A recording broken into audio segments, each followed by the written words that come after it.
வணக்கம். நான் உங்கள் இருந்தார். இப்போ என்ன பார்த்தீங்கன்னா, இப்போ ரீசெண்டாக ஒரு மாதம் 2 மாதமாக எக்கச்சக்கமான சுப்ரீம் கோர்ட் ரூல்ஸ் போட்டிருக்காங்க. ரொம்ப ரொம்ப நல்ல நல்ல ரூல்ஸ், ஜட்மெண்ட்டு கூட ரூல்ஸ் வேறு. என்னென்னு பார்த்தீங்கன்னா, போலீஸ்க்கு அறிவுறுத்தியிருக்காங்க. நீங்கள் எக்காரணத்தை கொண்டும் எஃப்ஐஆர் ஆக்சுவல் கம்ப்ளைண்ட் வந்துச்சு ஒருத்தர் விசாரிக்கணும் அப்படின்னா 41 சிஆர்பிசி ஃபஸ்ட்டு.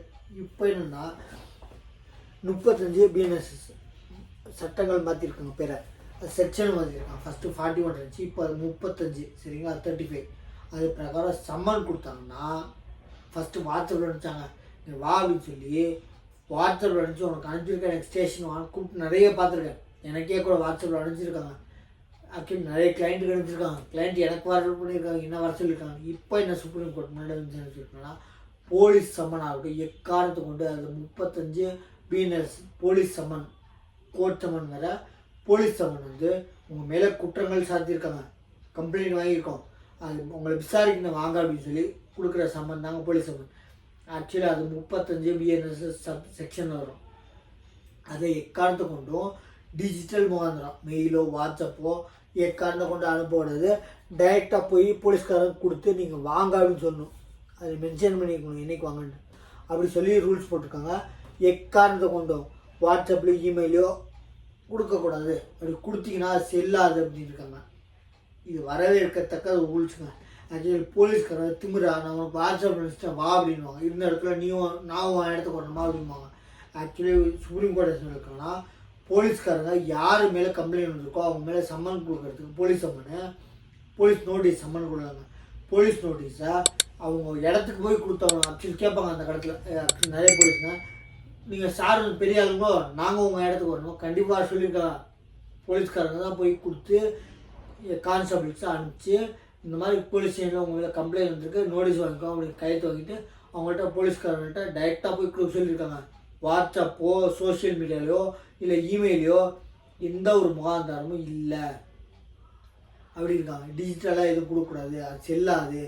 அவங்க ஆக்சுவலி டைரெக்டாக போய் கையில் ஒரிஜினல் கொடுத்துட்டு போலீஸோட சைன் வாங்கிட்டு நான் கொடுத்துருவோன்னு தெரிவிச்சுட்டு வரணும். யார் கொடுத்துருக்காங்க, எதுக்காக கொடுத்துருக்காங்க அப்படின்றது வந்து நீங்கள் போலீஸ் ஸ்டேஷனில் போனால் தெரியும். போலீஸ் நோட்டீஸ்ன்றது ஆக்சுவலி உங்கள் மேலே வந்திருக்கு புகார், இவங்க கொடுத்துருக்காங்க, இந்த டைமுக்கு வாங்கன்னு மென்ஷன் ஆகிருக்கும், சரிங்களா? அப்போது எக்காரணத்தை கொண்டு டிஜிட்டல் முகாந்திரம் இமெயிலோ வாட்ஸ்அப்போ சோஷியல் மீடியாலோ இல்லை ஃபோனில் டெலிஃபோன்லையோ சொல்லக்கூடாது.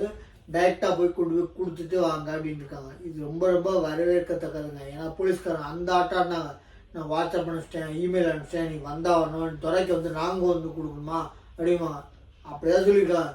துறைக்கு கொடுக்கறனால யாராக இருந்தாலும் நீ போலீஸ்காரங்க தான் வந்து கொடுக்கணும், நல்லா புரிஞ்சுக்கோங்க. ஃபோனில் சொல்கிறதோ இல்லை வாட்ஸ்அப்பில் சொல்கிறதோ அப்படின்னா போலீஸ்காரங்க ஃபஸ்ட்டாக. இப்போ அதையும் ஒரு ட்ரெண்டில் ஒரு 3 மாதம் முன்னாடி ஒருத்தர் போலீஸ்காரர் வாங்கினார். போலீஸ் ஸ்டேஷன் போனதுக்கப்புறம் போலீஸ் ஸ்டேஷனில் வச்சு கைக்கு வாங்கிக்கிறாங்க. நான் உங்கள் வீட்டுக்கு வந்தோம் அப்படின்னு காமிக்கிறதுக்கா. தயவு செஞ்சு எக்காரணத்தை கொண்டு போகாதீங்க, ஃபோனில் வர சொன்னாலும் போகாதீங்க, உங்கள் வீட்டுக்கு வந்து கொடுக்கணும். போலீஸ் ஸ்டேஷன் கொடுக்காம போலீஸ் ஸ்டேஷன் போக தேவையில்லைங்க, சரிங்களா? இது வரவேற்கத்தக்கதுங்க. நீங்கள் சொல்லுங்கள், சுப்ரீம் கோர்ட் ரூல்ஸு சம்மனை நோட்டீஸ் கொண்டு வந்து வீட்டுக்கு கொடு, இல்லை நான் இருக்கிற இடத்துக்கு கொண்டு வந்து கொடு, என் கையில் வாங்காமல் நான் வரமாட்டேன் போலீஸ் ஸ்டேஷன் தைரியமாக சொல்லுங்கள்.